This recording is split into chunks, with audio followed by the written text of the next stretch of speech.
দ্বাদশ শ্রেণীর শিক্ষার্থীরা স্বাগত অর্থনীতি দ্বিতীয় পত্র ক্লাসে। আজকে আমি তোমাদের সাথে যে বিষয়গুলো নিয়ে আলোচনা করব সেগুলো হলো কৃষি ঋণের সমস্যা বলে আলোচনা করো, বাংলাদেশি কৃষি ঋণের সমস্যার সমাধানের উপায়সমূহ আলোচনা করো এবং বাংলাদেশের কৃষি উন্নয়নে সরকারের ঋণ ও কৃষি উপকরণ বিতরণের পদক্ষেপ পর্যাপ্ত কিনা, এই তিনটি বিষয় নিয়ে আমরা আলোচনা করব। প্রথমে আমরা জানবো কৃষি ঋণে বাংলাদেশের কৃষি ঋণের সমস্যাগুলো। ঠিক আছে,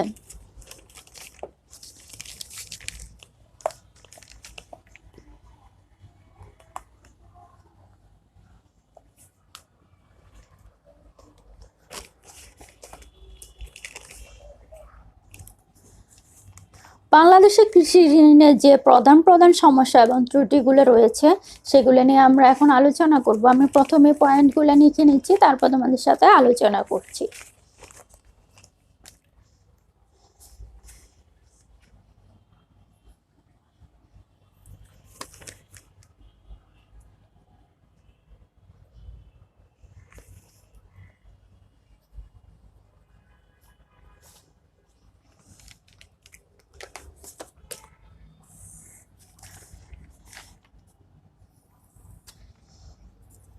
এক নম্বর হলো অপ্রাতিষ্ঠানিক উৎসের প্রাধান্য।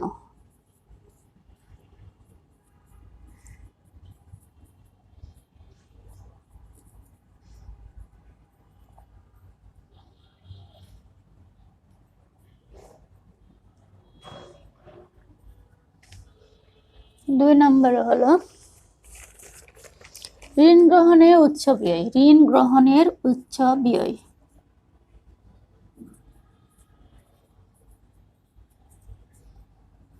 উচ্চ ব্যয়।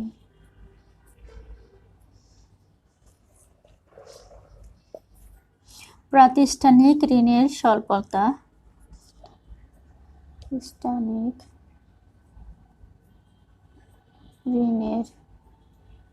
ঋণের স্বল্পতা।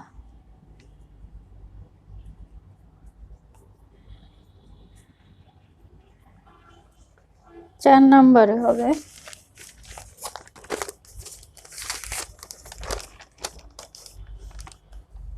উচ্চ সুদের হার।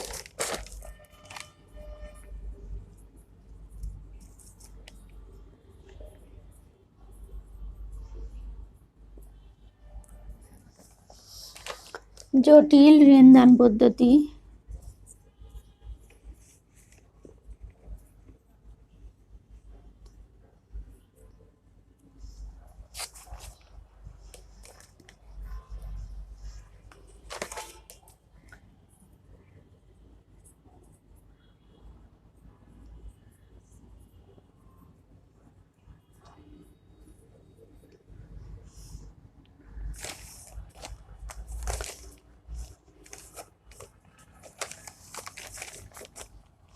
ছয় নম্বর আমি এখানে লিখছি ঋণ বন্টনে দুর্নীতি।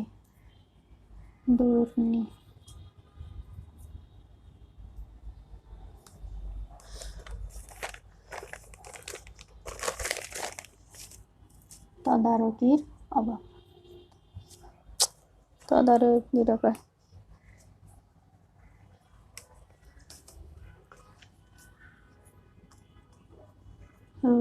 অভাব।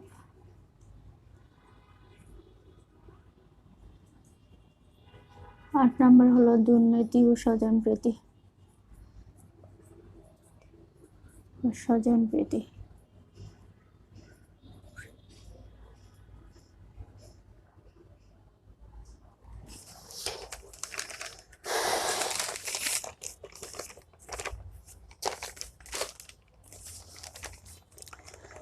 তাহলে বাংলাদেশে কৃষি ঋণের যে প্রধান যে সমস্যাগুলো রয়েছে, কৃষি ঋণের যে প্রধান ত্রুটি বা সমস্যাগুলো রয়েছে সেগুলো হলো এই 8টা পয়েন্ট লিখলাম আমরা। এখন এই 8টা পয়েন্ট সম্পর্কে জানবো।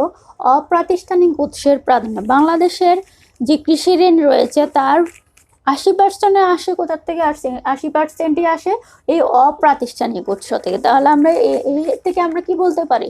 বাংলাদেশের ঋণের ক্ষেত্রে কিসের প্রাধান্য রয়েছে? অপ্রাতিষ্ঠানিক উৎসের প্রাধান্য রয়েছে। তাছাড়া এই অপ্রাতিষ্ঠানিক উৎসে কি করা হয়? আমরা প্রথমেই জেনেছি যে অপ্রাতিষ্ঠানিক উৎসে সরকারি কোনো নিয়ম কানুন পালন করা হয় না বা সরকারের কোনো নিয়ন্ত্রণ থাকে না, যার কারণে তারা কি করে উচ্চ সুদের হার আদায় করে উচ্চ সুদের হারে কি করে থাকে ঋণগুলো দিয়ে থাকে এবং এর ফলে কি হয়? কৃষকরা বিভিন্ন ধরনের প্রবঞ্চনা এবং শোষণের সম্মুখীন হয়। এটা একটা বড় অন্যতম একটা কারণ হলো কৃষি ঋণের সমস্যা বা ত্রুটির। এরপরে ঋণ গ্রহণের উচ্চ ব্যয়। কৃষকদেরকে ঋণ গ্রহণ করতে গিয়ে বিভিন্ন প্রাতিষ্ঠানিক উৎস থেকে ঋণ নিতে গেলে, যদি প্রাতিষ্ঠানিক কোনো উৎস থেকে ঋণ নিতে যায়, তাদেরকে কি করতে হয়? সুদের হার, সুদ তো দিতেই হয়, তার সাথে অন্যান্য ব্যয় থাকে এবং সে সাথে কি দিতে হয়? ঘুষ দিতে হয়, যার কারণে তাদের কি করতে হয়? বিভিন্ন ধরনের হয়রানির শিকার হতে হয়। বিভিন্ন ধরনের ঘুষ দিতে হয়, বিভিন্ন ধরনের পাওনা খরচ করতে, বিভিন্ন ধরনের পাওনা খরচ করতে হয়, আবার সুদ তো থাকে। সেই হিসাবে তাদের কি হয়েছে? ঋণ গ্রহণ করতে গিয়ে কি করতে হয়? উচ্চ ব্যয় বা খরচের সম্মুখীন হতে হয়। এরপরে দেখো প্রাতিষ্ঠানিক ঋণের স্বল্পতা। আমরা এই যে শুরুতে কি বলেছি, এই প্রাতিষ্ঠানিক উৎস প্রায় কি 80%, প্রায় কি 80% হলো ঋণের 80%টা কোথা থেকে আসে? এই অপ্রাতিষ্ঠানিক উৎস থেকে।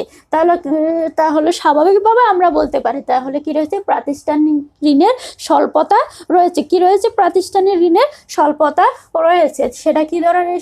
এই প্রাতিষ্ঠানিক উৎস থেকে মাত্র 15% থেকে 20% পাওয়া যায়। 15% থেকে 20% শুধুমাত্র কোথা থেকে আসে? এই প্রাতিষ্ঠানিক ঋণ থেকে আসে। তাহলে কি প্রাতিষ্ঠানিক ঋণ যদি এত স্বল্প হয়, তাহলে এই কারণে কৃষকদের কি করতে হয়? এই উচ্চ সুদের হারে কি করতে হয়? অপ্রাতিষ্ঠানিক উৎস থেকে ঋণগুলো গ্রহণ করতে হয়, যার কারণে কি হয়? তারা বিভিন্ন ধরনের শোষণের শিকার হয়। তাহলে এটা গেল। এরপর উচ্চ সুদের হার। আমি তো বললামই, এইমাত্র বললাম যে অপ্রাতিষ্ঠানিক উৎস থেকে বাংলাদেশে 80% কি আসে? ঋণটা এসে থাকে। তাহলে এই অপ্রাতিষ্ঠানিক উৎসে আবার সুদের হার খুবই উচ্চ। সেটা কি হয়ে থাকে? প্রায় 50% থেকে শুরু করে 300% পর্যন্ত কি করতে হয়? তাদেরকে সুদ দিতে হয়, যেটা কি খুবই উচ্চ। কি বললা যে এটা খুবই উচ্চ একটি সুদের হার, যেটা কি কল্পনাও করা যায়। সেটা কি ধরনের? এই যে অপ্রাতিষ্ঠানিক উৎসে সুদের হার কিরকম? প্রায় 50% থেকে 300%। এই 300% কি দিতে হয়? সুদ দিতে হয়। ঠিক আছে? সুদের হার, এই সুদের হার, ঠিক আছে? 50% থেকে 300% পর্যন্ত সুদের হার দিতে হয়, যেটা খুবই উচ্চ, যেটা কি বাংলাদেশের ঋণ ব্যবস্থার একটি খুবই ত্রুটিপূর্ণ এবং সমস্যার মধ্যে একটি। ঠিক আছে? এরপরে এটা গেল উচ্চ সুদের হার।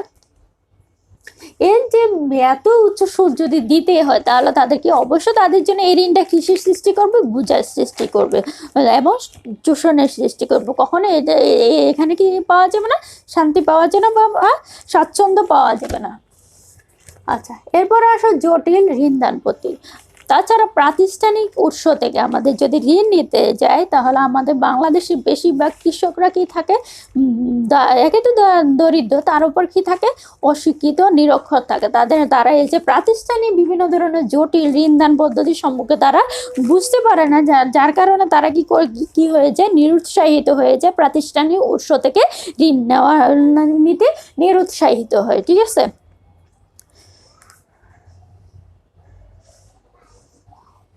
এরপরে ঋণ বন্টনে দুর্নীতি। প্রাতিষ্ঠানিক উৎস থেকে তো বিভিন্ন জটিল ঋণ দান পদ্ধতির কারণে প্রকৃত কৃষকরা তাদের ঋণ তো নিতে পারেই না, আবার নিরুৎসাহিত হয়, কখনো পায় না, আবার কখনো কি হয়? নিরুৎসাহিত হয়। ঠিক আছে? সেখানে আবার কি রয়েছে?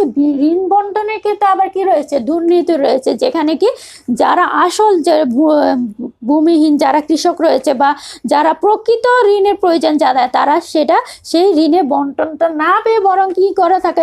তারা বিভিন্ন দুর্নীতির কারণে কারণে এই যে ধনী কৃষকরাই কি পেয়ে থাকে, এই প্রাতিষ্ঠানিক ঋণটা পেয়ে থাকে, যেটা কি কাদের পাওয়া দরকার ছিল, ভূমিহীন কৃষকদের বা যাদের প্রকৃত গরিব কৃষক তাদেরই কি ঋণটা পাওয়ার প্রয়োজন ছিল। ফলে কি হয়ে যায়, এই যে গ্রাম্য কৃষকরা প্রাতিষ্ঠানিক উৎস থেকে ঋণ নিতে নিরুৎসাহিত হয়ে পড়ে এবং তারা কি করে আবার সেই উচ্চ সুদের হারে প্রাতিষ্ঠানিক উৎস থেকে ঋণটা গ্রহণ করে এবং সেই বোঝাটা নিয়ে চলতেই থাকে। ঠিক আছে, এরপরে তদারকির অভাব।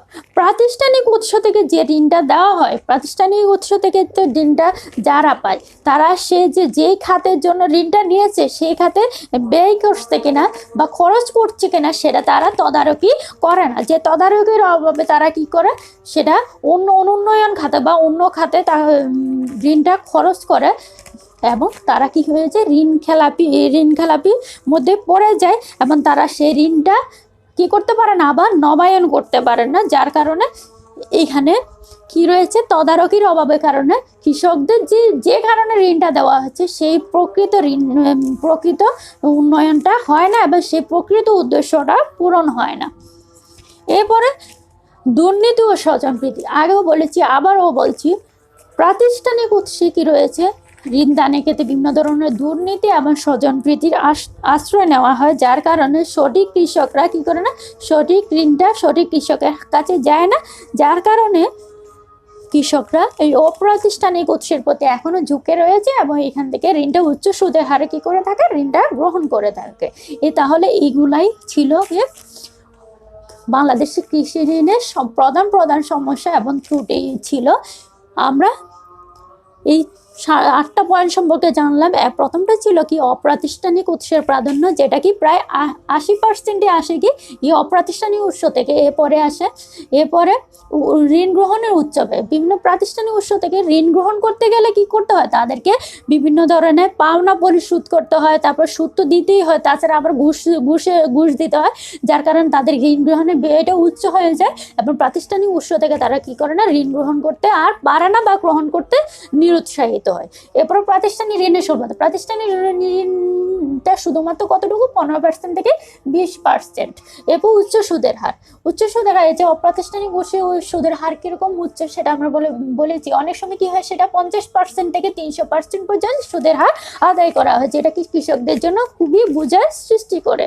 ঠিক আছে, এবারে জটিল ঋণদান পদ্ধতি। প্রাতিষ্ঠানিক যে ঋণদান পদ্ধতিগুলো রয়েছে সেটা হলো খুবই জটিল, যেটাকে বাংলাদেশের সাধারণ কৃষকরা সহজে বুঝে উঠতে পারে না, যার কারণে তারা ঋণ নিতেও পারে না, আবার কি নিরুৎসাহিত হয়। আবার ঋণ বন্টনে কি রয়েছে, দুর্নীতি রয়েছে। ঋণ বন্টনে কি রয়েছে, অনেক ধরনের দুর্নীতি রয়েছে, যেটাকে যারা প্রকৃত কৃষক তাদেরকে না দিয়ে কি করা হয়, ধনী কৃষক যারা রয়েছে বা যাদের আসলে প্রয়োজন না তাদেরকে দেওয়া হয়, যায় যে কারণে কৃষকরা কি এই ঋণটা সহজে পায় না। তদারকির আবার কি রয়েছে, তদারকির অভাবে, সুষ্ঠু তদারকির অভাবে ঋণটা যে খাতে দেওয়া আছে সেই খাতে ব্যবহার না হয়ে কি করে, কৃষকরা ঋণগুলো খেলাপি হয়ে পড়ে এবং পরবর্তীতে এই ঋণটা আবার কি করতে পারে, নবায়ন করতে পারে না এবং তারা আবার এই ঋণ নিতে না পেরে অপ্রাতিষ্ঠানিক উৎসের প্রতি কি আকৃষ্ট হয়। এরপরে আসো দুর্নীতি ও স্বজনপ্রীতি। সবার শেষে কি দুর্নীতি ও স্বজনপ্রীতির কারণে কি হয়, প্রকৃত ভূমিহীন দরিদ্র কৃষকরা কি পায় না, ঋণটা পায় না এবং কি রয়েছে, একটা সমস্যা থেকে যায়। ঠিক আছে, এই সব সমস্যা এবং ত্রুটির কারণে বাংলাদেশে ঋণ ব্যবস্থাটার মধ্যে কি রয়েছে, একটা এইসব সমস্যার কারণে ঋণটা সঠিকভাবে পরিচালিত হচ্ছে না এবং বাংলাদেশের কৃষকরা প্রকৃতভাবে উপকৃত হতে পারছে না। ঠিক আছে, এরপর আমরা পরবর্তী প্রশ্নে যাব।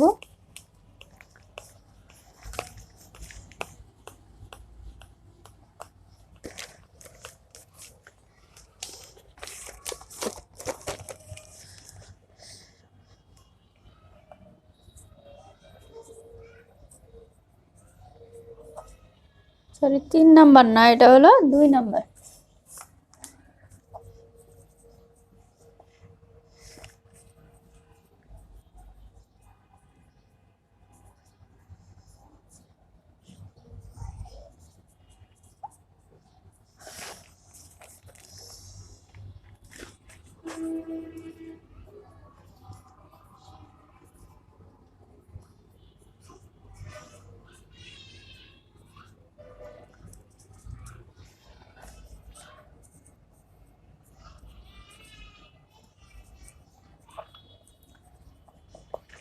তাহলে কি বাংলাদেশে কৃষি ঋণে এতকার সমস্যা বা ত্রুটি নিয়ে আলোচনা করেছি। এখন আমরা আলোচনা করব কি এই সমস্যাগুলো কিভাবে সমাধান করা যায়, সেই বিষয়গুলো নিয়ে সেই উপায়গুলো নিয়ে আলোচনা করব।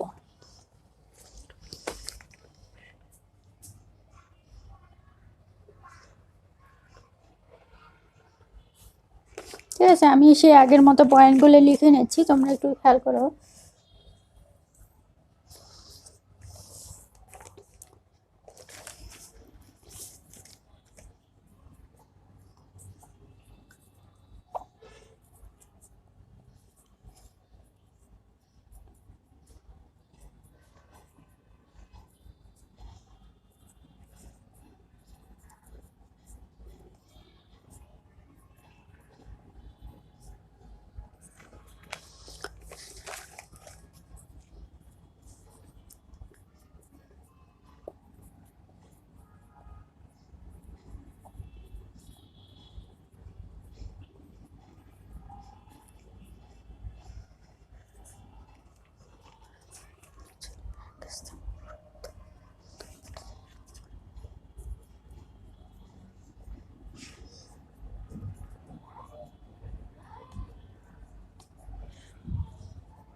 আচ্ছা, তাহলে আমরা যে বাংলাদেশে কৃষি ঋণে যে সমস্যাগুলো রয়েছে বা ত্রুটিগুলো রয়েছে, সেগুলো সমস্যা সমাধানে বিভিন্ন উপায়গুলো নিয়ে আলোচনা, কি কি উপায় অবলম্বন করা যায় সেগুলো সম্পর্কে আলোচনা করব। প্রথমে আমরা জেনেছি যে অপ্রাতিষ্ঠানিক উৎসে কি রয়েছে, প্রাধান্য রয়েছে। কিসের প্রাধান্য রয়েছে? বাংলাদেশের ঋণ ব্যবস্থায় অপ্রাতিষ্ঠানিক উৎসের প্রাধান্য রয়েছে, যেটা কি 80% আসে কি কোথা থেকে? এই অপ্রাতিষ্ঠানিক উৎস থেকে। এবং প্রাতিষ্ঠানিক উৎস থেকে আসে মাত্র কত? 15 থেকে 20%। তাহলে আমাদের এই ঋণ দানকারী প্রতিষ্ঠানের সংখ্যা প্রথমে কি করতে হবে? এই সমস্যার সমাধান করতে গেলে আমাদের প্রথম হচ্ছে ঋণ দানকারী প্রতিষ্ঠানের সংখ্যা বাড়ানো। কৃষি উচিত ঋণ দানকারী প্রতিষ্ঠানের সংখ্যা বাড়ানো উচিত, এবং সেটা করতে হবে। এরপরে এই ঋণদানকারী প্রতিষ্ঠানের সংখ্যা শুধু বাড়ালেই হবে না, ঋণদানকারী প্রতিষ্ঠানের সংখ্যা শুধু বাড়ালেই হবে না, সেই সাথে কি ঋণের পরিমাণ বাড়াতে হবে। শুধু কি ঋণের প্রতিষ্ঠান হলে চলবে না, তার সাথে প্রয়োজন ঋণের পরিমাণ বাড়ানো দরকার। তার জন্য বাংলাদেশ ব্যাংক কি করতে, বিভিন্ন আর্থিক প্রতিষ্ঠানকে কি করতে পারে, সহায়তা করতে পারে, যাতে তারা কি করতে পারে, ঋণের পরিমাণ বাড়াতে পারে এবং ঋণ দেওয়ার ক্ষমতা বাড়াতে পারে। এরপরে কি ঋণ দান পদ্ধতি সহজ করা। তোমাদের একটু আগে যে সমস্যাগুলো যখন আলোচনা করেছিলাম, তখন বলেছি কি বাংলাদেশের প্রাতিষ্ঠানিক উৎসে যে ঋণ দান পদ্ধতি রয়েছে সেটা কি খুবই জটিল, যেটা কি যার কারণে কি বাংলাদেশের যে কৃষকরা, প্রকৃত কৃষক যাদের ঋণের প্রয়োজন, তারা কি করতে পারে না, এই জটিল ঋণ দান পদ্ধতির কারণে ঋণ নিতে পারে না এবং তারা নিরুৎসাহিত হয়। সেজন্য কি করা হচ্ছে, এই ঋণ দান পদ্ধতিটাকে খুবই সহজ করে কি করে যাতে প্রাতিষ্ঠানিক ঋণটা প্রকৃত কৃষকের কাছে যেতে পারে, সেটা ব্যবস্থা করতে হবে। এরপর প্রত্যন্ত অঞ্চলে ব্যাংক স্থাপন। তাছাড়া আরও একটা কাজ করতে হবে, সেটা হলো কি বাংলাদেশে ব্যাংক ব্যবস্থাটা এখনও শহরের পর্যায়ে, বেশিরভাগ ক্ষেত্রে কোথায় রয়েছে, শহরের পর্যায়ে, গ্রাম, জেলা, উপজেলা পর্যায় পর্যন্ত বিস্তৃত। বেশিরভাগ প্রত্যন্ত অঞ্চলে বা গ্রামাঞ্চলে এখনও ব্যাংকের সংখ্যা খুবই কম, যার কারণে কৃষকরা অনেক দূরে গিয়ে ঋণ নিতে উৎসাহিত হয় না। তারা আশেপাশে যে গ্রাম্য মহাজন, ধনী ব্যবসায়ী যারা রয়েছে, অপ্রাতিষ্ঠানিক যেসব উৎসগুলো রয়েছে সেখান থেকে তারা কি এখনও পর্যন্ত ঋণ নিতে অভ্যস্ত, কারণ এখনও পর্যন্ত তাদের কাছে সেই প্রতিষ্ঠানগুলো, যে প্রাতিষ্ঠানিক ঋণ দেয় সেগুলো কি হয় না, ব্যাংকগুলো বা প্রতিষ্ঠানগুলো এখনও পর্যন্ত তার প্রত্যন্ত অঞ্চলে পৌঁছাতে পারে না। সেজন্য কি করা হচ্ছে, প্রত্যন্ত অঞ্চলে কি করতে হবে, এইসব ঋণদানকারী প্রাতিষ্ঠানিক ব্যাংকগুলো কি করা উচিত, স্থাপন করা উচিত, যাতে তারা সহজে কি করতে পারে, প্রাতিষ্ঠানিক ঋণটা গ্রহণ করতে পারে এবং অপ্রাতিষ্ঠানিক উৎস থেকে উচ্চ হারে ঋণ নিয়ে শোষণের বা বোঝার শিকার না হয়, সেটার জন্য কি করতে, প্রত্যন্ত অঞ্চলে ব্যাংক স্থাপন করতে হবে। সময় মতো ঋণ প্রাপ্তি, ঋণ পেলেই হবে না, সেটা যেন সময় মতো পায়, ঠিক আছে, সেটা যেন সময় মতো পায় সেই ব্যবস্থাটা করতে হবে। মনে করো আমার এখন ঋণের প্রয়োজন, বা এখন একজন কৃষকের ঋণের প্রয়োজন, এখন ফসলের মৌসুম চলছে, অথবা যে কাজটা করতে চাচ্ছে সেটার প্রয়োজনীয় সময়, সেই সময়টা না পেয়ে সেটা যে অনেক দীর্ঘ সময় ধরে তার কি করতে হয়, দীর্ঘ সময় ধরে পাওয়ার জন্য তার চেষ্টা করতে হয়, দীর্ঘ সময় ধরে অপেক্ষা করতে হয়, তাহলে তার যে প্রয়োজনে ঋণটা প্রয়োজন সেই কাজটা হচ্ছে না। তাই কি করতে হবে, সময় মতো ঋণ প্রাপ্তির ব্যবস্থা করতে হবে, ঠিক আছে। এরপরে দুর্নীতি দমন, আমরা বলেছি যে সমস্যার সময় বলেছি যে সমস্যাগুলি যখন আলোচনা করেছি তখন বলেছি বাংলাদেশের যে প্রাতিষ্ঠানিক উৎস ঋণটা রয়েছে সেটা খুবই কি দুর্নীতিগ্রস্ত, এবং কি রয়েছে এখানে, কি রয়েছে, স্বজনপ্রীতি রয়েছে, যাতে প্রকৃত কৃষকরা কি করতে পারে, প্রকৃত কৃষকরা সহজে এই ঋণটা গ্রহণ করতে পারে। সেজন্য কি করতে হবে, তাদের এই দুর্নীতিটা দূর করে এবং স্বজনপ্রীতিটা বন্ধ করে কি করতে হবে, সঠিক কৃষকের, যাদের সঠিকভাবে আসলে যাদের ঋণের প্রয়োজন এবং সঠিক যারা ঋণের দাবিদার, তাদের কাছে কি করতে হবে, ঋণটা পৌঁছাতে হবে, ঠিক আছে। তাহলে কি দুর্নীতি দমন বন্ধ করলে এবং স্বজনপ্রীতি বন্ধ করলে কি করা সম্ভব, এই যে সঠিক কৃষকের হাতে ঋণ দেওয়া সম্ভব। সেই কারণে কি করা উচিত, দুর্নীতি দমন করা এবং স্বজনপ্রীতি বন্ধ করা উচিত।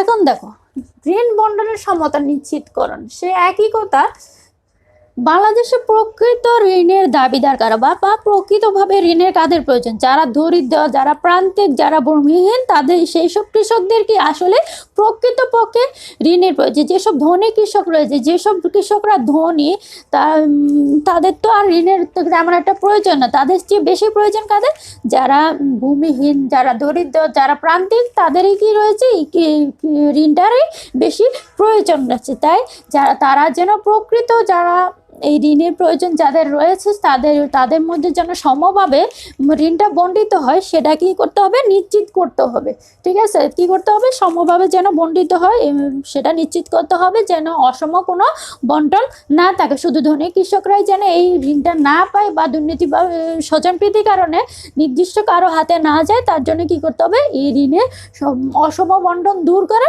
সুষম বন্টন নিশ্চিত করতে হবে। আশা করি তোমরা বুঝতে পেরেছ। এই সমস্যাগুলো যদি দূর করা যায় তাহলে কি আশা করি বাংলাদেশের ঋণ দানের ক্ষেত্রে বা ঋণ গ্রহণের ক্ষেত্রে যে সমস্যাগুলো রয়েছে সেগুলো দূর হবে এবং বাংলাদেশের প্রকৃত যে কৃষকরা বা যাদের ঋণের প্রয়োজন তারা কি হবে, উপকৃত হবে এবং বাংলাদেশ কৃষকদের উন্নয়ন মানে হলো বাংলাদেশের উন্নয়ন এবং বাংলাদেশও উন্নত কৃষিক্ষেত্রে উন্নতি অর্জন করবে বা উন্নতি লাভ করবে। আশা করি তোমরা এই যে বাংলাদেশে কৃষি ঋণের যে সব সমস্যা রয়েছে সেগুলো কিভাবে সমাধান করা উপায় বা যে কীভাবে সমাধান করা যায় সেগুলো সম্পর্কে জানতে পেরেছো এবং বুঝতে পেরেছো।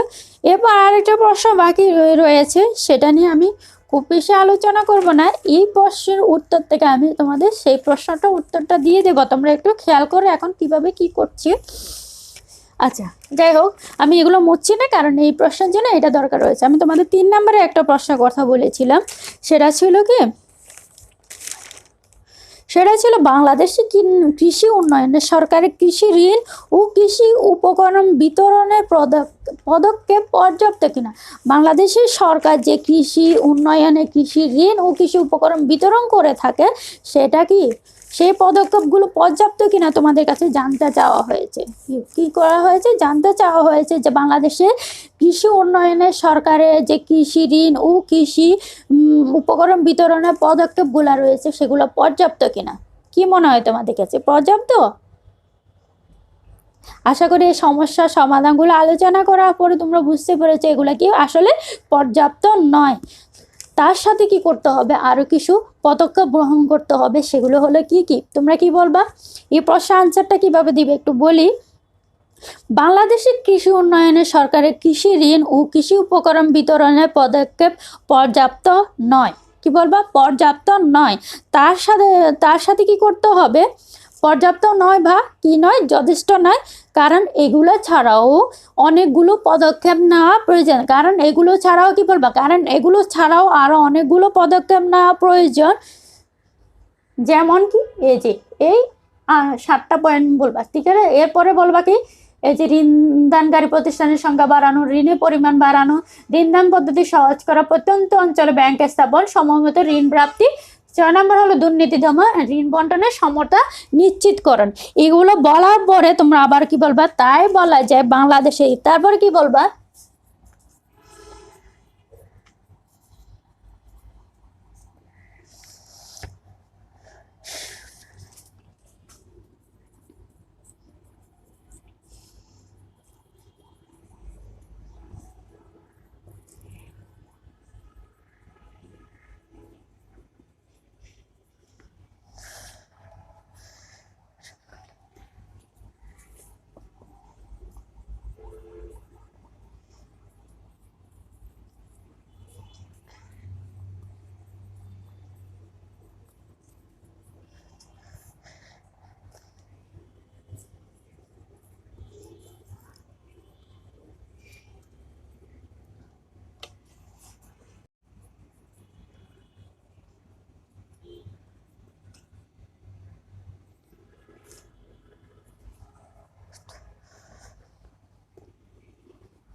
ঠিক আছে, তাহলে কি বলবা? প্রথমে কি বলবা? আমি প্রথমটাও একটু লিখে দিই।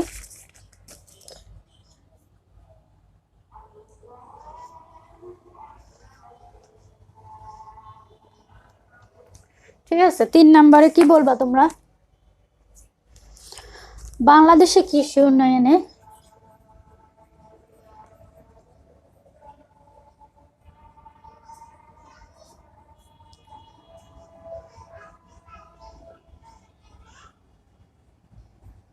বাংলাদেশে কৃষি উন্নয়নে সরকারের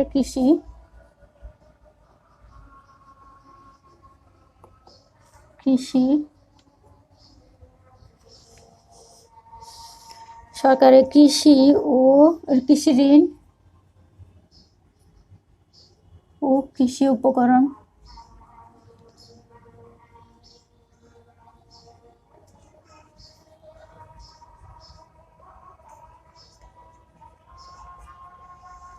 পর্যাপ্ত নয়। পর্যাপ্ত নয়। তারপর বলো কি কারণ?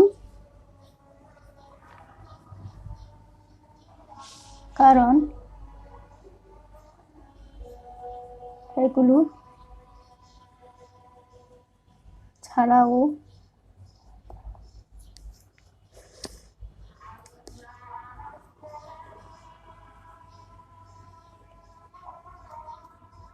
পদক্ষেপ